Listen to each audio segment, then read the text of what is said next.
Cradled in a cloud of fable, Tibet, the land of snows, was a place unknown to the world beyond its mountain walls for nearly a millennium. Exotic tales abounded of this unearthly people on the vast plateau embraced by the Himalayan mountains. But it was not a land to be entered abruptly by outsiders. Inaccessible and remote, Tibet remained a mysterious figment in Western imagination. When the first expeditions of Westerners entered the Forbidden Land in the late 19th century, they brought back the first images the outside world had ever seen. They were images that provoked the fantastic tales even more. It seemed Westerners wanted to believe in the mythical Shangri-La, a temperate Asian land sheltered from the outside, governed by a philosophy of compassion and nonviolence, free from hardship or strife. If similar in philosophy, the physical reality of Tibet was far more complex. Life on Earth's highest plateau was one of harsh contrast, a place where natural riches were matched by unimaginable rigors. Its first inhabitants were nomads who slowly adapted to high-altitude extremities. Even for these rugged people, at 15,000 feet, their eyes could literally dry up from the brittle intensity of the sun. A sudden hailstorm could destroy a season's work or scatter herds in seconds. Their early history was marked by fierce wars among tribes and outsiders. Life expectancy was brief. They were a people with an acute sense of life's impermanence and suffering. It is not hard to understand why the Tibetans, whose outward conditions were so severe and changeable, came to look inward for a sense of permanence and peace. The king who had finally united them as a people wished to unite them in faith as well. He invited a charismatic leader from India, Padmasambhava, to bring Buddhism to his land. Tibetans had believed in a host of deities, both benevolent and wrathful. Overcoming sabotage from the leaders of this religion, known as Bon, was the challenge. Padmasambhava succeeded by blending these beliefs with the teachings of the Dharma, or Buddhist scriptures. Instead of casting the deities out, he creatively recast them as guardians and symbols of the Buddha's teaching. The result was a unique Himalayan hybrid of Buddhism. The lavish rituals and imagery of their former faith remained on the exterior, but the teachings of Buddhism slowly claimed the minds of the Tibetans. They came to embrace the Buddhist view of life as a continual stream of death and reincarnation, a cycle in which human birth represents a precious opportunity to make the moral choices that will determine one's destiny in the next life. Reincarnation in a lower realm of existence, into another human life, or ultimately into nirvana, a state of freedom from the suffering of physical existence. The beliefs profoundly changed the Tibetan sense of morality. The social system and aristocracy of their past remained, but the new beliefs infused that system with a new benevolence. Nonviolence and compassion toward one another and outsiders was the new standard. And the degree to which Tibetans integrated these beliefs into their everyday lives grew to be the signature of their culture. Accumulating merit and purging past negative actions to ensure a good rebirth became part of daily ritual. Pilgrimages to sacred places came to include thousands of prostrations, a symbolic laying down of individual ego. Prayers were inscribed on flags and strung in long lines to flutter over homes and temples, their message of hope for the liberation of all earthly beings to be carried on the wind across the world. Reciting prayers was accompanied by the constant spinning of prayer wheels, a symbol of goodwill and loving kindness spinning outward toward all beings. Life, literally, revolved around their beliefs.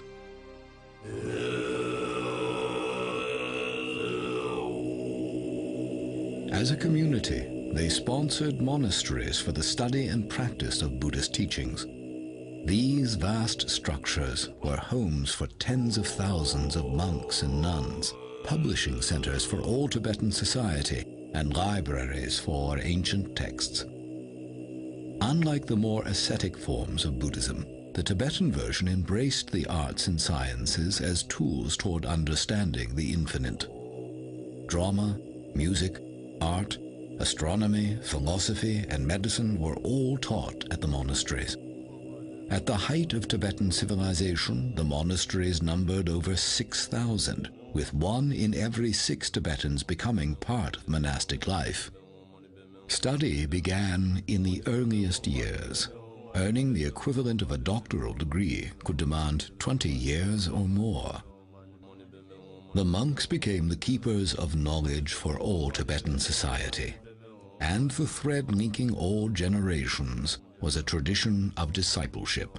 One elder teacher or lama passing the teachings on to monks who, in turn, themselves became lamas.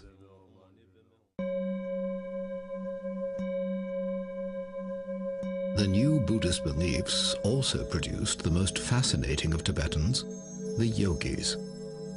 Unlike the Hindu yogi, performing contortions for the public, the achievements of the Tibetan yogi were achievements of the mind, unseen by others.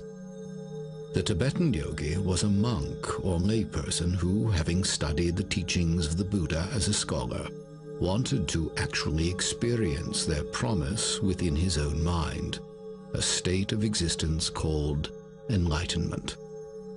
For the aspiring yogi, attaining enlightenment meant gaining an earthly preview of the bliss of nirvana.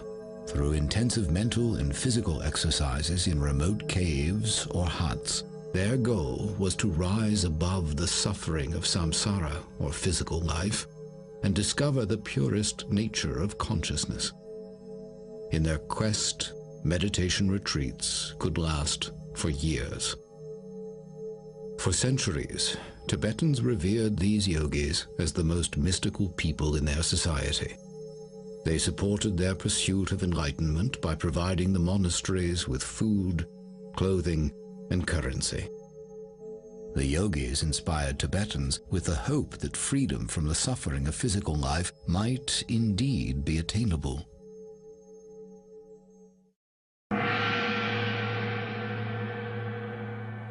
Over the course of centuries, spiritual and state leadership converged. Tibetans began a tradition of identifying those among them believed to be reincarnations of the Buddha of compassion. Among them, one would be named Dalai Lama, literally ocean teacher, implying depth and breadth of wisdom. Eventually, the one identified as the reincarnation of His Holiness the Dalai Lama would take his place as temporal leader of Tibet. The symbolic seat of this mystical government became the Potala, a majestic monastery looming over the legendary capital city of Lhasa.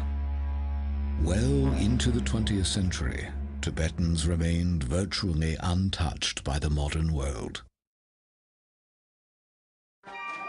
The threatening thunder of a human storm grew louder in Tibet as the 20th century progressed. The communist revolution swept China, and with it came a surge of interest in controlling the land of Tibet.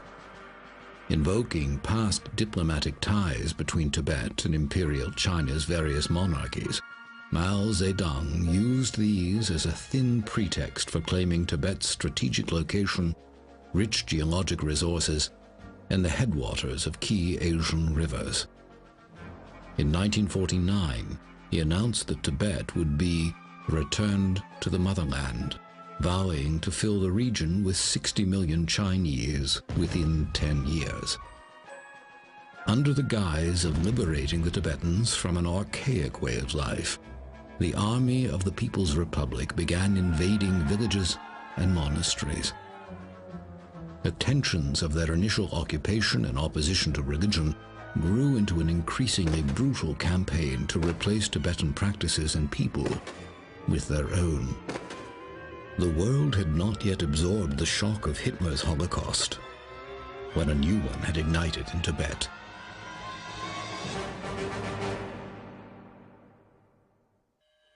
The degree of the destruction is difficult to comprehend or communicate. As the invasion swept across their country, Tibetans who proclaimed allegiance to the Dalai Lama were imprisoned, tortured, or killed, often in exceedingly gruesome ways. Over 1 million Tibetans lost their lives, a fifth of the population. All but a few of the 6,000 monasteries were destroyed, bonfires made of their libraries, mockery made of their artwork and icons. The Dalai Lama, through all this, was Tenzin Gyatso, identified as a boy on a Tibetan farm. Remarkably, he was able to complete his rigorous studies despite the invasion, and Tibetans placed him in charge as a young teen, hoping he could reclaim their country. After his many attempts to negotiate with the Chinese, Tibetans feared their beloved leader would soon be kidnapped and killed. In a dramatic escape, the Dalai Lama was taken out of Tibet under disguise across the mountains to India, where he was given refuge and established a government in exile in Dharamsala.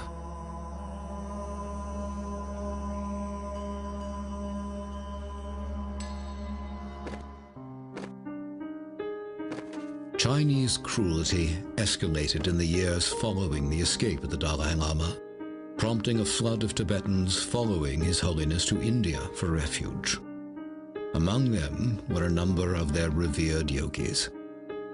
After decades, the memory of that dark passage remains vivid.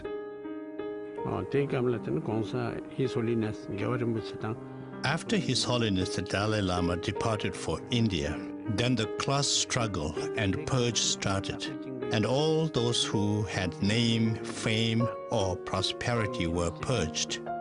They were beaten up, their hair plucked, their ears chopped off. And I thought to myself, when we talk in terms of hell, this must be the real hell. Then those who did not have either name, fame, or prosperity, they were rationed a certain amount of land.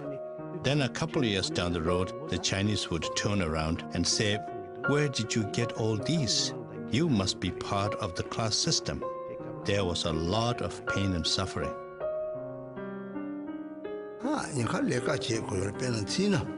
I was in Chinese prison for nearly 20 years. In the prison, instead of going to sleep, I would make a conscious effort to sit up and meditate. On Sundays, it was mandatory for everyone to sleep and keep quiet. And I would pretend that I was sleeping, but in my mind, I would meditate and quietly recite the mantras.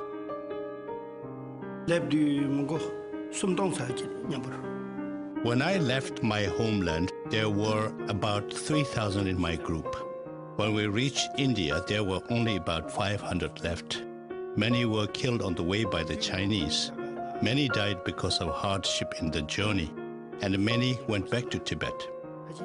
Many days we had to go without food, and also many people got hurt. If it had been under normal circumstances, the same trip would have taken 3 months. But because it was an escape during a war, it took 2 years. We had to defend ourselves against the Chinese 9 times on the way. The 4th time, my father was caught by the Chinese.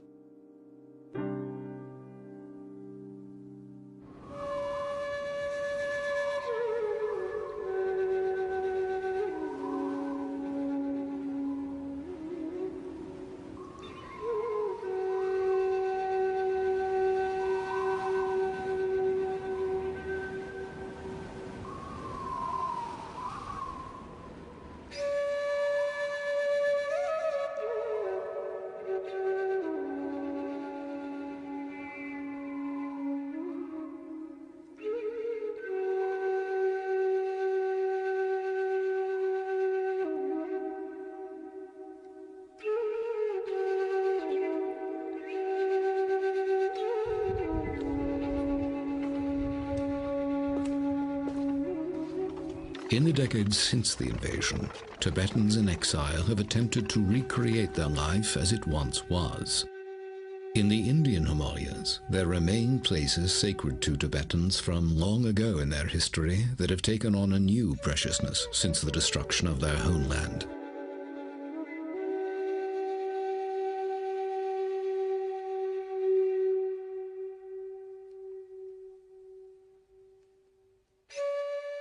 They've also established new monasteries and schools in refugee communities throughout India.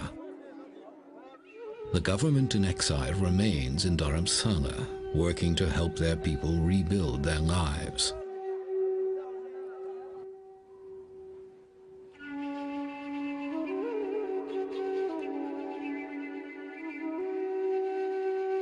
At the center of their hopes remains His Holiness the 14th Dalai Lama. In the decades that have passed since fleeing the Chinese, he has accomplished what his predecessors would never have imagined: worldwide recognition as one of the most extraordinary scholars, statesmen, and humanitarians of our time.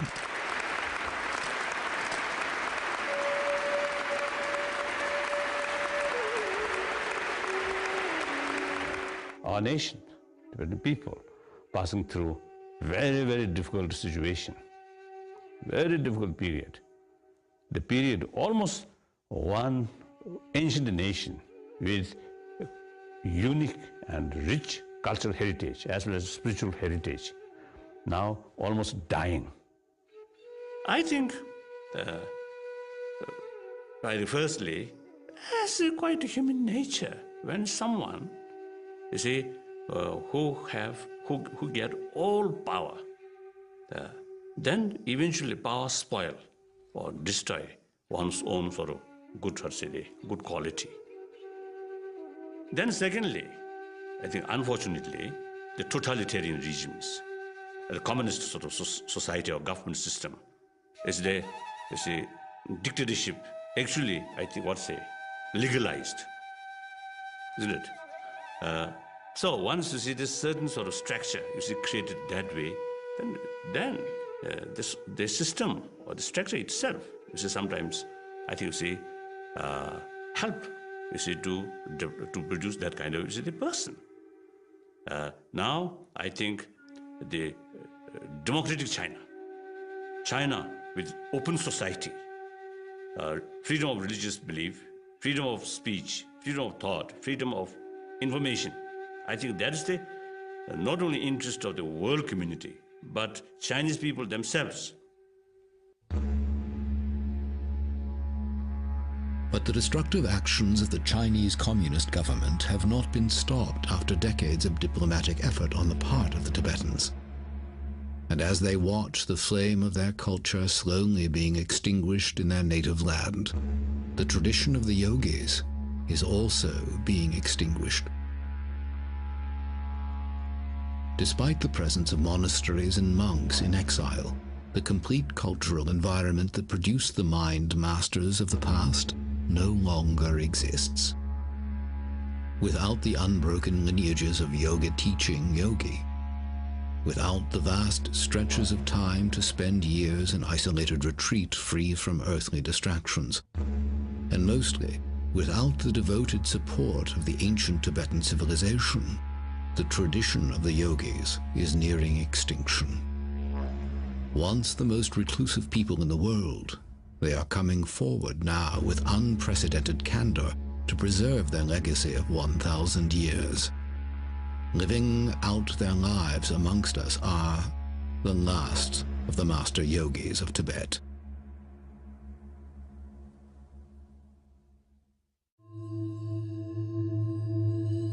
To grasp the loss at stake with the loss of the master yogis, it is vital to understand what they have contributed to human development during their unique history. While the most advanced thinkers in the West developed the physical sciences to improve the outward state of humanity, the yogis developed a science of the mind to improve the inward state of humanity. Improving the emotional and moral response of the mind was their lofty goal, to transform patterns of thinking and alter patterns of acting by conquering anger, aggression, greed, pride, jealousy, even subdue states of physical discomfort. The techniques they developed to achieve these results are only now being recognized and affirmed by Western study of the brain and body. Central to the tradition of the yogis is the passing down of extensive teachings and highly guarded practices for training both body and mind. Within each order of monks, the detailed lineages of yogis, their students, and their techniques are recorded with great care. Each lineage bears a unique name and approach. With roots stretching back to Tibet's first master yogi, Naropa, the Drikung Kagyu lineage has long been renowned for producing highly advanced yogis.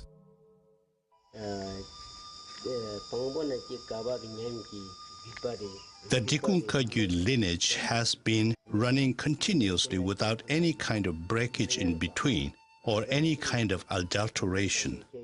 That is starting from the founder of the lineage right down to this present day. When we look back in retrospect, there were so many highly regarded, highly realized yogis. The blessings are passed from one master to the other, right down to this present day. That is our specialty. I think practitioner, you benefit your mind. The academic is just knowledge. Maybe you become a teacher, you can teach in the terms, and this is one thing. But the practitioner, you have received you some blessings, and if you don't have this blessing in this lineage, then you cannot have certain power to help benefit other people.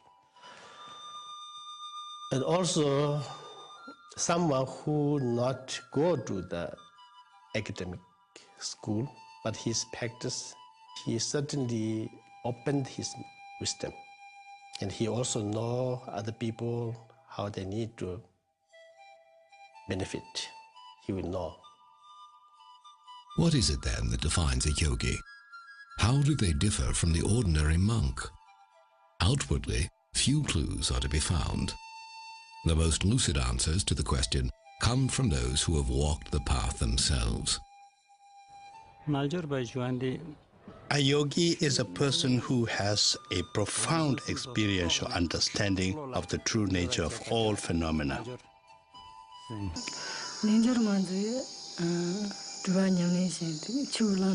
yogini is the practitioner who does extensive retreats and one who has gained experiential understanding of the teachings. So it would have to be someone who has not only received ordination, but someone who has done extensive retreats. A yogi means one who enters into the Dharma or Buddhist teachings, and after that one who does the practice, which is about the mind, training the mind to be always at ease, always at peace. That is the definition of a yogi. Dharma lives within the yogi. Yogi follow the Dharma. If you really live on the Dharma, nothing can harm you. Even though they can be taken this life, but they cannot take next life. What a yogi or yogini strives to do is to put an end to the suffering that exists in cyclic existence. In order to do that, a yogi or yogini has to train his or her mind. Simply stated, a yogi or yogini will strive to counter all the negative emotions and try to generate positive energy. Experienced, qualified retreat person, even he remain in a street, lot of noises, lot of people, lot of cars there, but his mind can remain fully concentrate. If someone who have not that qualified, like I think myself, even remain in a remote area, try to meditate, my mind go everywhere. Keeping the mind from going everywhere is precisely the challenge in meditation. and for centuries, aspiring yogis have retreated to remote places to avoid distraction while training their minds. Imagining life removed from society for years at a time can be difficult for Westerners accustomed to a world of virtually non-stop interaction. The question of where is another challenge. For Tibetans in exile, such places still exist in the Indian Himalayas beyond the reach of the Chinese.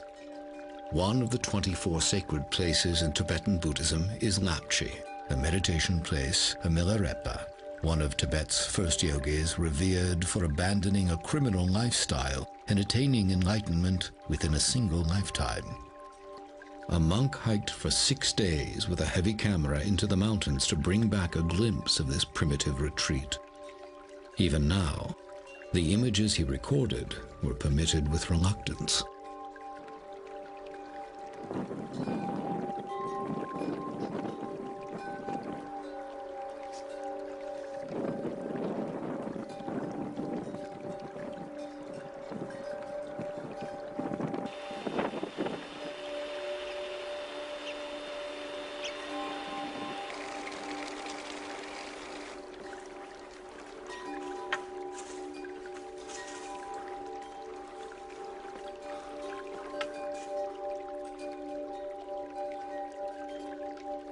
If the notion of pursuing enlightenment seems vague or inscrutable, the path of the yogi is in fact quite specific. The techniques and practices developed over a millennium are revealed to them in a rigorous order and only by an accomplished practitioner. Their beginning premise is that the untrained mind is like a raging elephant out of control. The yogi's initial task is to slowly put reins on the leaping, erratic thoughts of the mind by using specific tools, the repetition of core beliefs in mantras, and exercises to empty the mind of conceptual thought. 2 yogis in retreat in Lapchi agreed to an interview, an unheard of opportunity.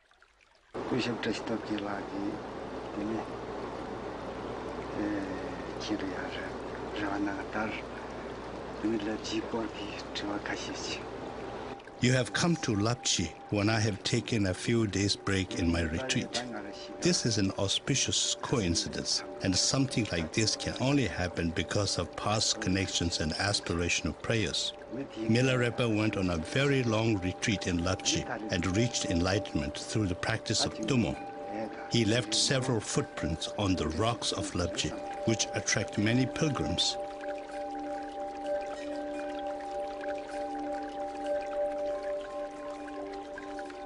The disciples of many important masters have meditated at caves in Lapchi and the surrounding places.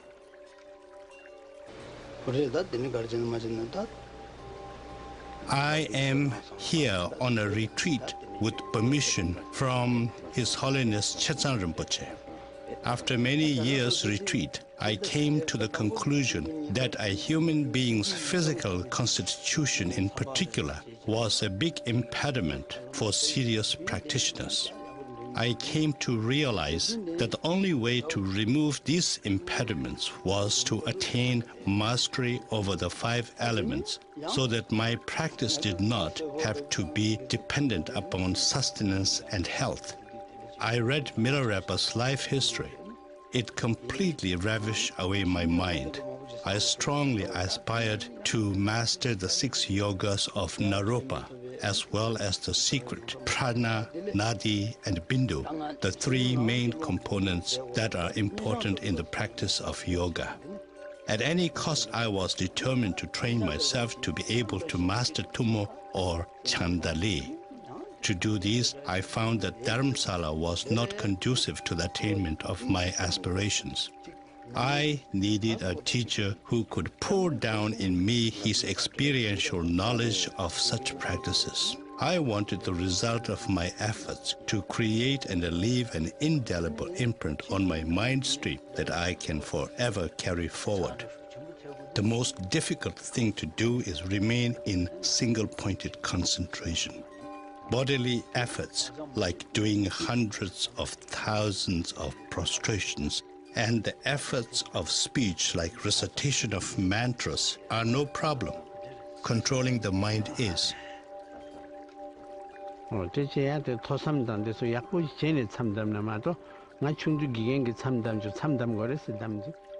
I started my retreat when I was 9 years old. During that time, I went on a 1-month-long retreat. At first, it was very difficult for me. You know, I was a little boy.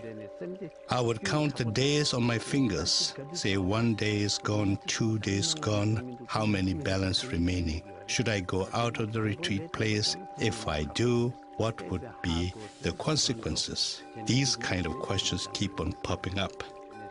And then, although verbally you are reciting the mantra, but your mind is really, really busy on trying to get out of the retreat place. But when you become more seasoned and more mature in your meditation and learning, things will change. Why I would like about the retreat is when you go to retreat and many weeks or many months being alone is very different. It will all subside our desire, anger, attachment. At the age of 17, I entered monastery. Now from that day onwards to this day, I worked for the monastery for 2 years. Aside from that, I have devoted all my times ever since the age of 17 on retreats and meditation. There's no such thing as sleep when we are in a retreat. And there is a particular box made, and we sit cross-legged in there. And we sit in that position whether it is day or night. We can break up our practice into 4 slots of time. And during that time, we may rest, but we will not get out of the box. We will continue sitting in that position all the time.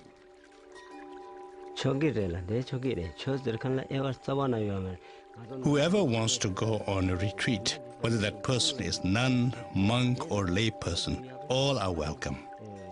The dispensation of Dharma teaching is like the sun's rays. It is for everyone to enjoy. The job of a retreat master is to guide all of those who are on retreat, giving commentary on the teachings relating to the particular retreat that one is on. How many sessions a retreat person has to do in the course of a day, what kind of visualization, what method of meditation, how one should do the mantra recitation, what are the graduated paths to this particular practice. So these are the kinds of things a retreat master will guide those who are on retreat. Once you come out of the retreat after 3 years, 3 months, 3 weeks, and 3 days, you are a different person.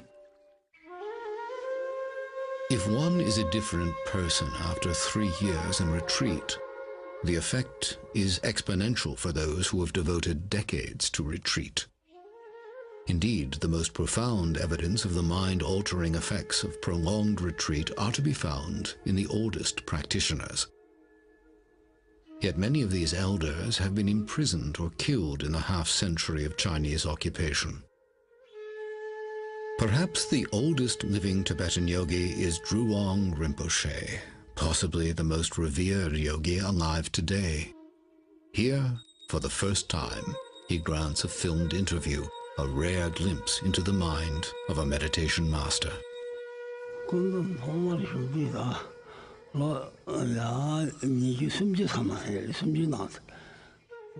Now, I have meditated for a very, very long time.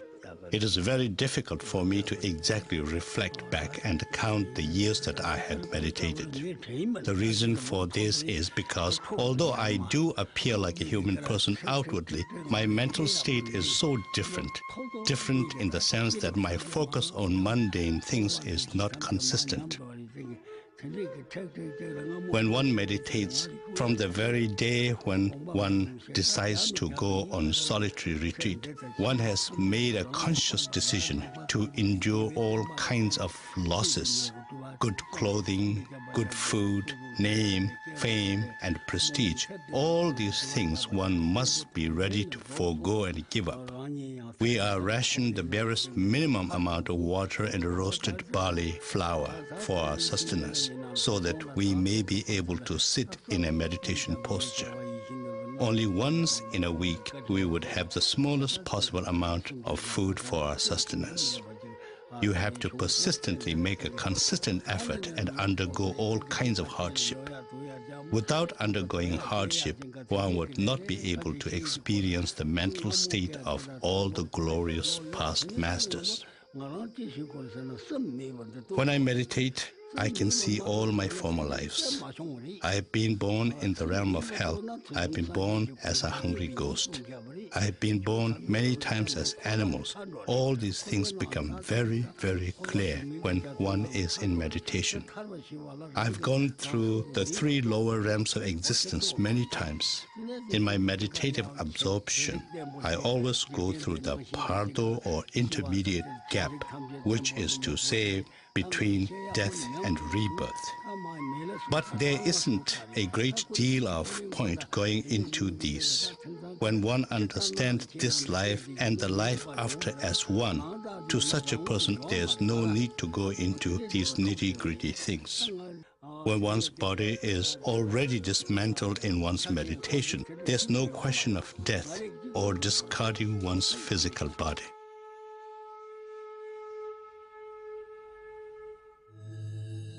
The disciplined mind, then, becomes a powerful tool in its own right, enabling the practitioner to become aware of the subtle energies of the body, then master them through the breathing and physical postures known as yogas.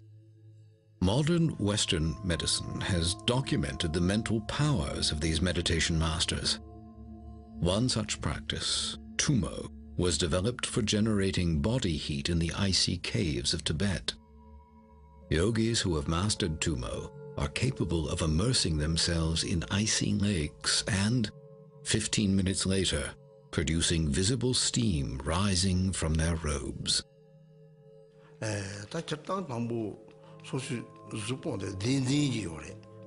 TUMO is a teaching that is strict and not one that is freely dispensed to whoever wishes to receive it.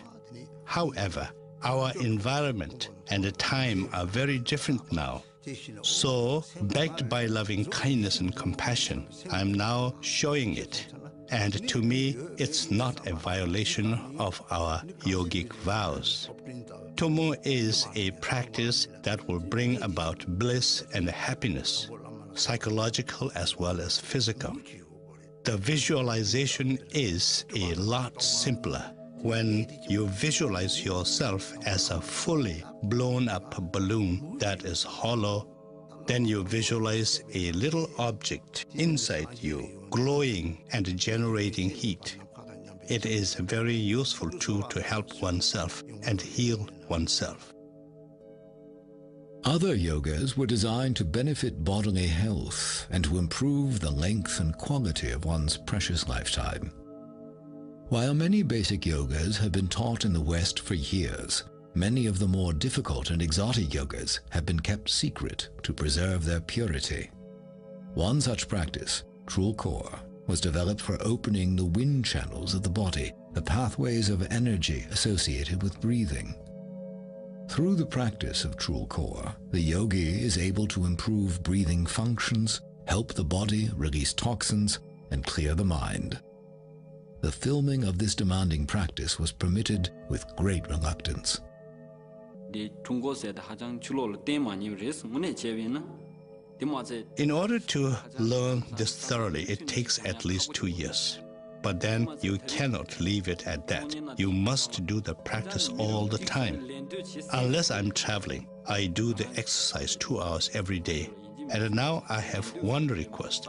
This is a very secret practice, so I must ask you to advise the viewer to not try to imitate me. If they do, there is a danger for their health and well-being.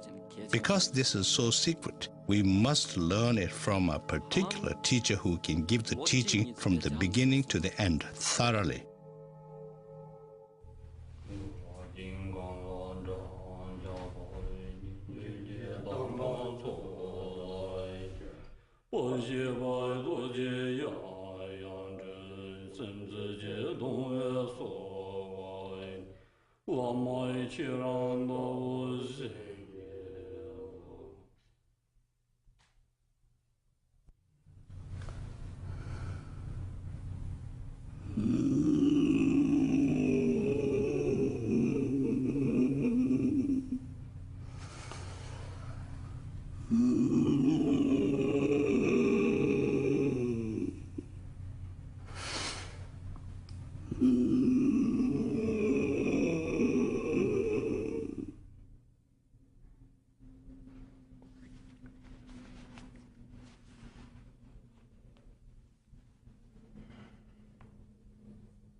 The yogi who has spent years practicing and has gained a high degree of mastery over both mind and body is said to have achieved a high level of attainment, to have become a highly realized being.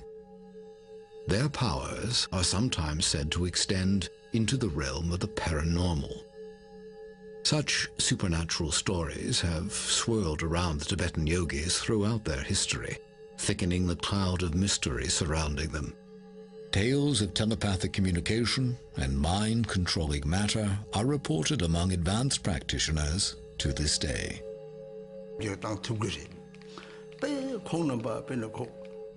The highly realized yogis can, of course, alter situations, There are many instances where the highly realized beings altered natural disasters.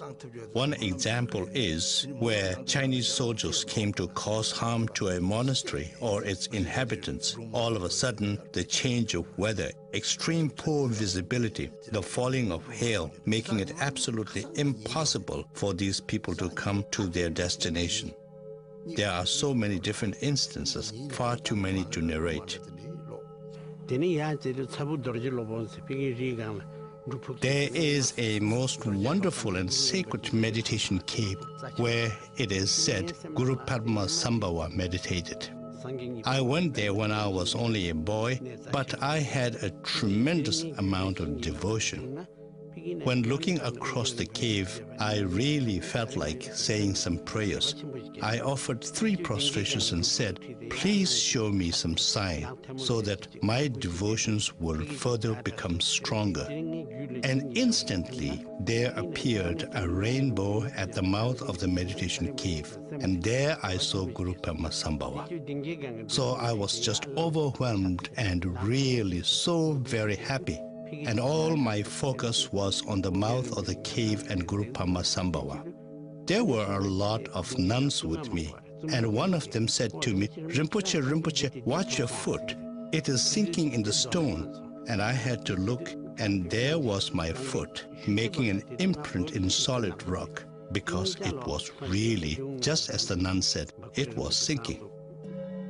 At the age of 3, I was able to tell my previous lives. I was able to name my former sister. But now suppose I told you that I can remember all my former lives. Is anyone going to believe me? Therefore, just let's say that I was able to remember when I was a little boy. Such paranormal powers among master yogis are thought to include the ability to self-govern the process of transition from one life to the next.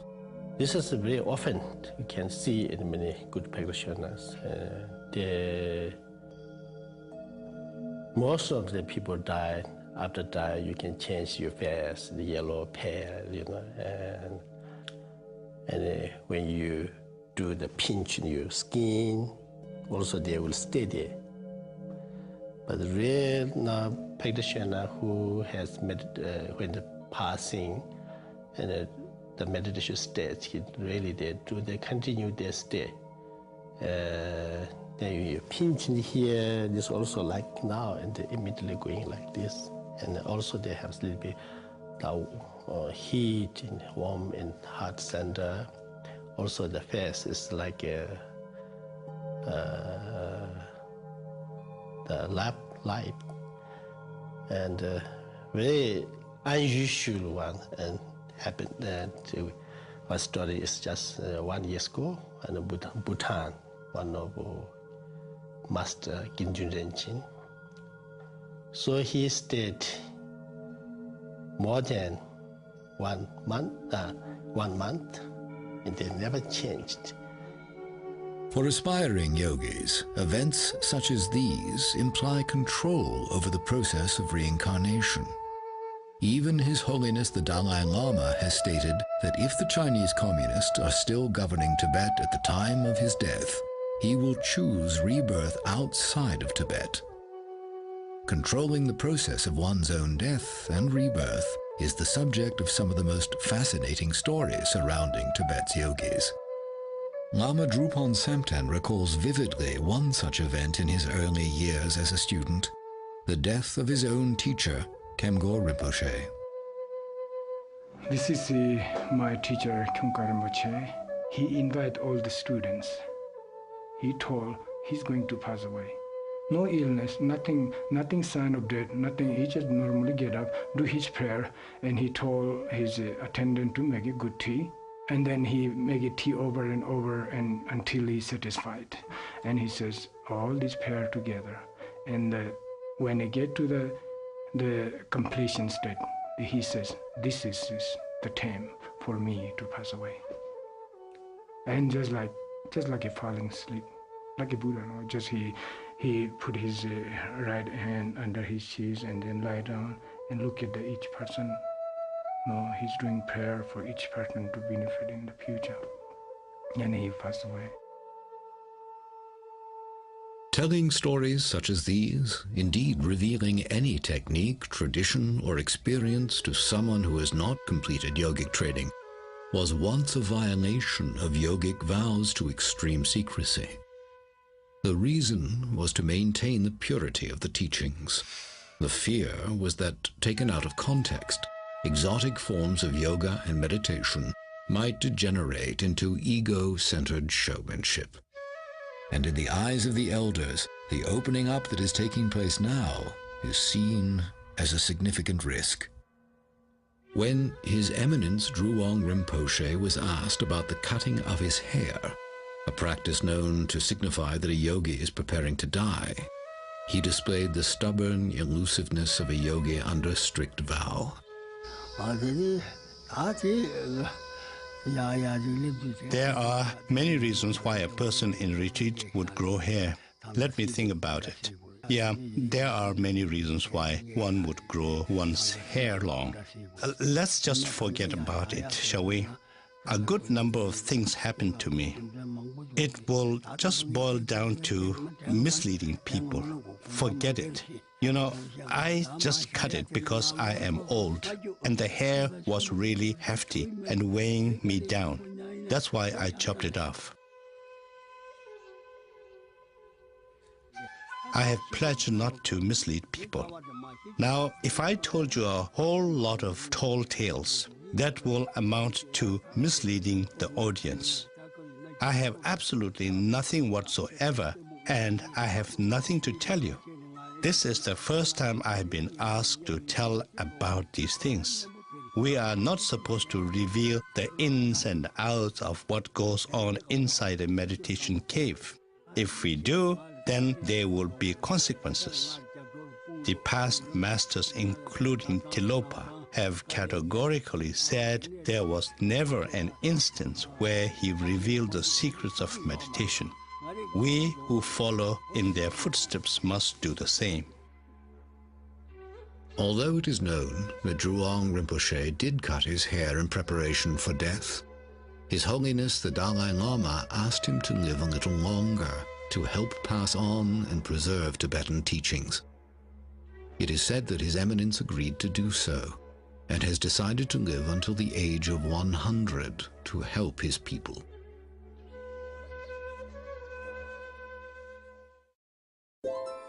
Beyond feats of mental, physical, or even supernatural control, perhaps the most impressive accomplishment of the Tibetan yogis is maintaining a stance of compassion and peace through a half-century of persecution.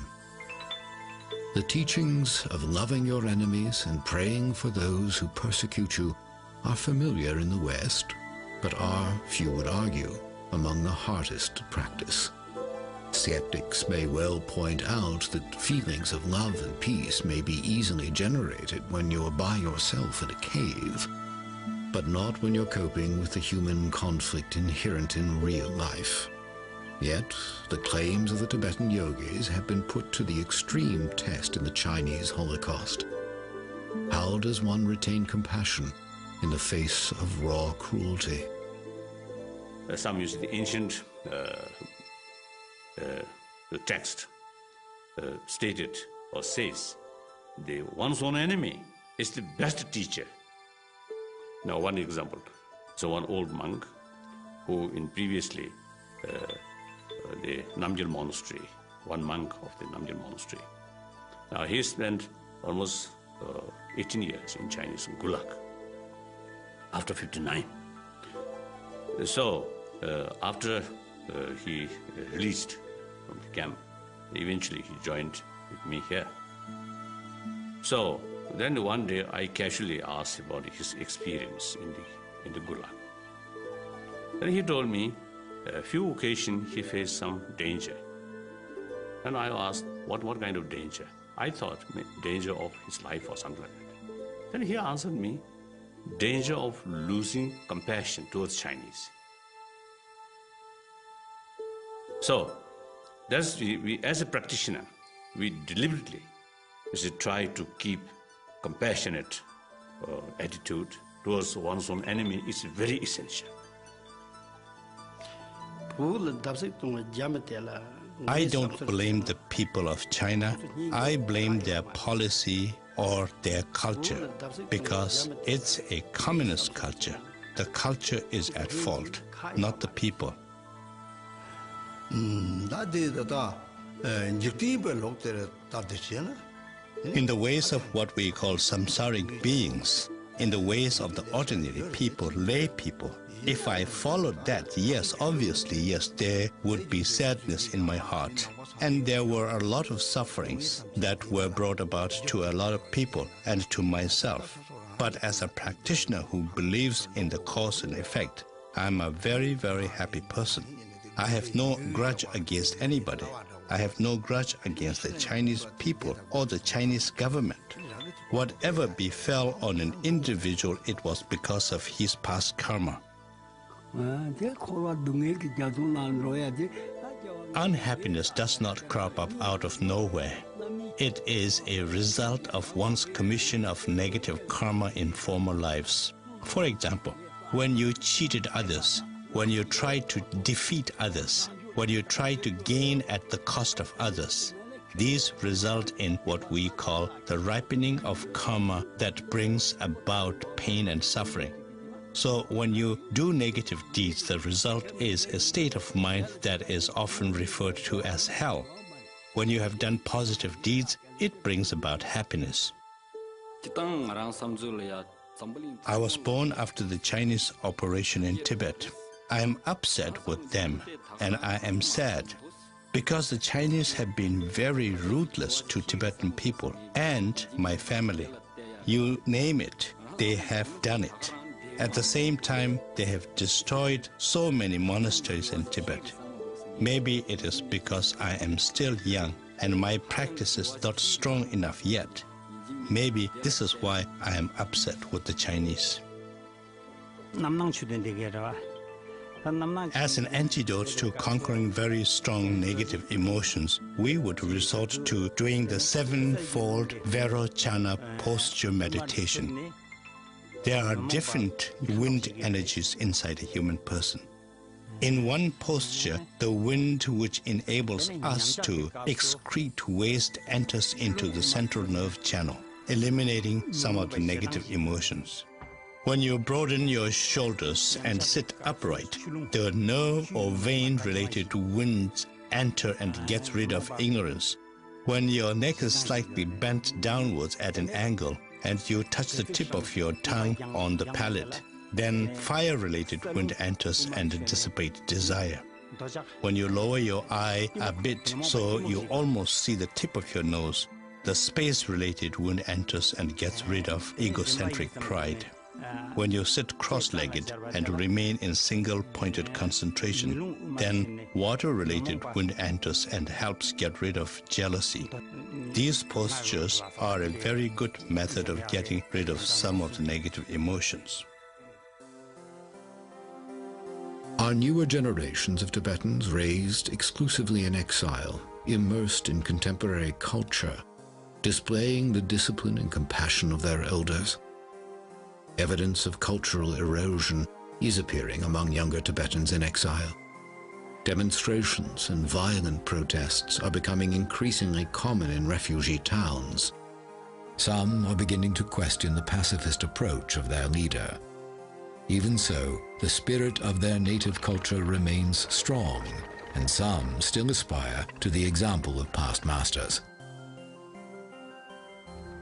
In our life, we do many different things. We are in different professions, but we all have a single goal, and that is to be happy. And the only way to be happy is to believe in one's own mind that it can be happy, that it has happiness all the time. And that is very important to know, that is very important to notice. If we fail to notice that, then we start to expect external materials to make us happy. In our life, we change different things in the hope of being happy. We change our name, we change our dress, we change our food, we change everything. But we realize every time that this change has never brought the true happiness. So the only way to stop all this game is realizing the nature of mind, which is a Buddha, and which is content and fulfilled and satisfied from the beginning. So although I still have desire, I still lack all the material things, deep down in my heart I often feel that this is not the real way of happiness.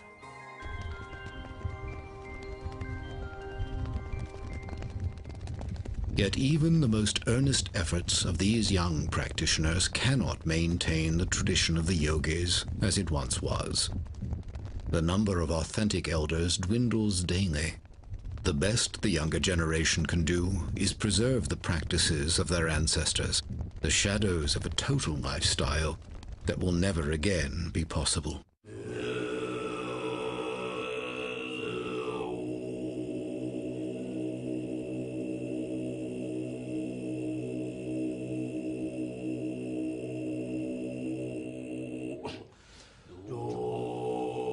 This observation by His Holiness the 14th Dalai Lama points to the irony of the Chinese Holocaust. Intent on destroying Tibetan culture, the Chinese have in fact successfully driven it out into the world.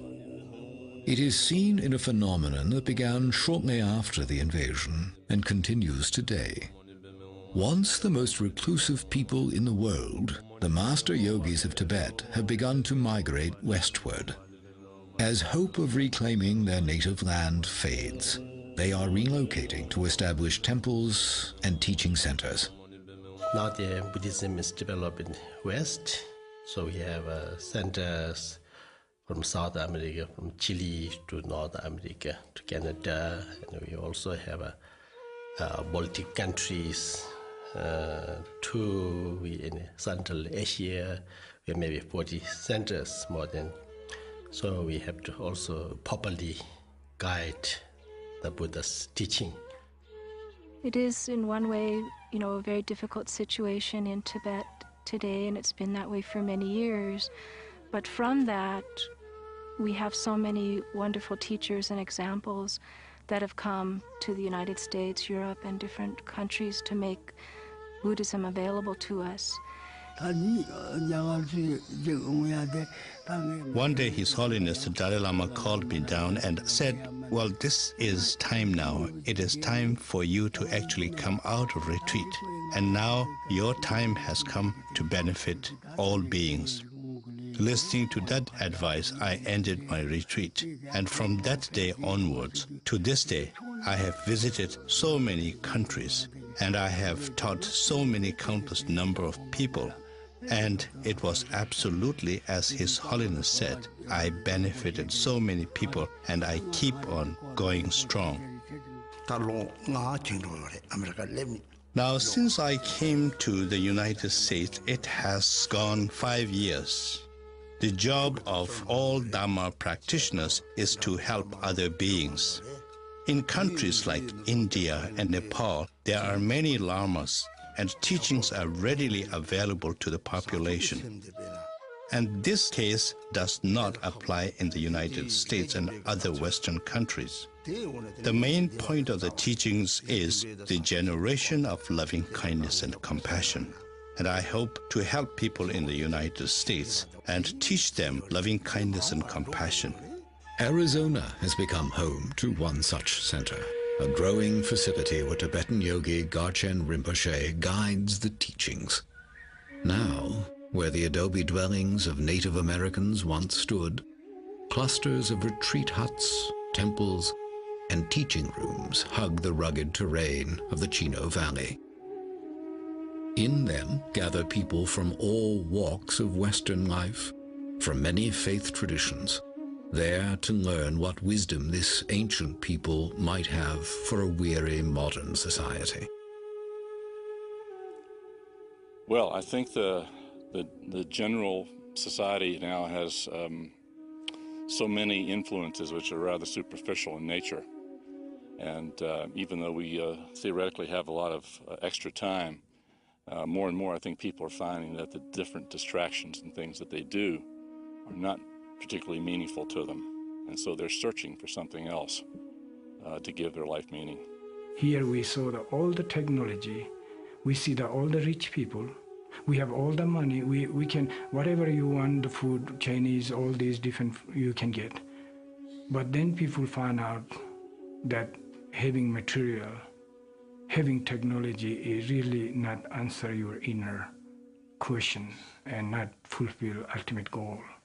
And therefore, they have this kind of spirituality. Or say human society, there's love and compassion is the only way to bring peace and happiness. Garshin Rinpoche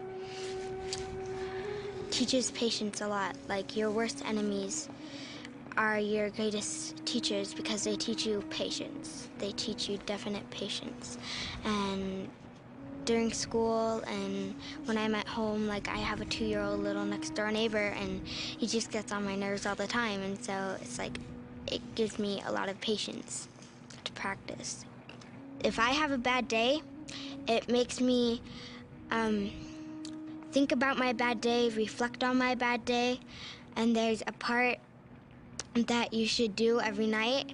Like, you think of 2 things that you did bad in that day and try to fix them the next day, and then you think of 2 things that you did good that day and you try to do them the next day as well. I think it's very bad, it's very sad that we're losing yogis and we're losing someone who can connect us with our own enlightened nature. And from other point, those realized masters that comes here and comes to other countries can teach other people, and it was not possible before. And even there are so many people who even would not think about Buddhism until they would meet realized master. Just looking at our lamas that we have, like His Holiness the Dalai Lama and many wonderful Western lamas, when you look at them, you get some true feeling that they really have some kind of inner peace. And if we could receive those teachings from the yogis and put them into practice in our own lives, that is the way to save. That is the only way to save the lineage of the Tibetan yogis, and that's the most important thing to do, I think. Yeah.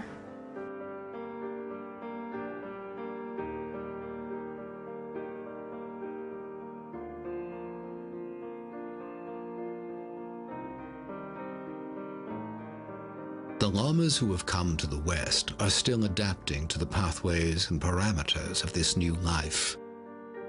And their questions remain. Will the filming and sharing of techniques lead to abuses? Will self-styled lamas and bogus practitioners exploit Western interest in Tibetan Buddhism and mislead people? Is the form of their faith destined to dissolve in the ways of the West? The devotees of the Dharma hold, but even if the tradition of the yogis and other outward expressions of Tibetan Buddhism die out completely, the teachings of the Buddha will survive.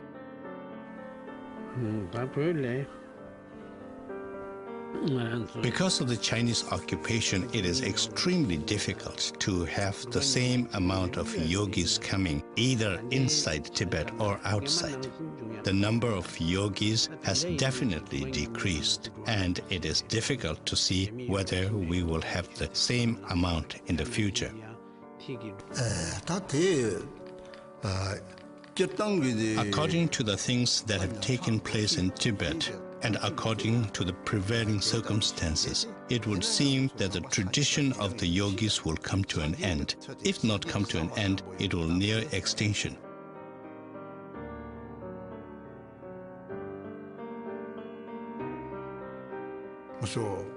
However, we are very confident that whenever there is a dip in the progress of the Buddha's teachings, there will be a proportionate recovery. So in that respect, I have faith that we will recover from it.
will Tibetan Buddhism thrive in its new soil? Can people who do not experience the daily hardships of the native Tibetans, Westerners who lived enveloped in material comfort, ever fully embrace a philosophy based on escaping earthly suffering? Or has material success left a big enough void of its own to drive the Western mind inward for solace? Even for those who seek to follow the example of the Tibetan elders, the human environment is drastically different. They are striving to train their minds, sustain intensive meditation, and maintain a disciplined compassion for their fellow humans, not in sheltered enclaves, but while living and working in the frenetic grip of a 24-hour society. Can any philosophy of compassion and non-violence be successfully practiced in the crucible of modern life? For now, the answers to these questions remain as mysterious as the minds of the master yogis themselves, living remnants of an ancient and vanishing civilization, human artifacts from the Tibet that once was.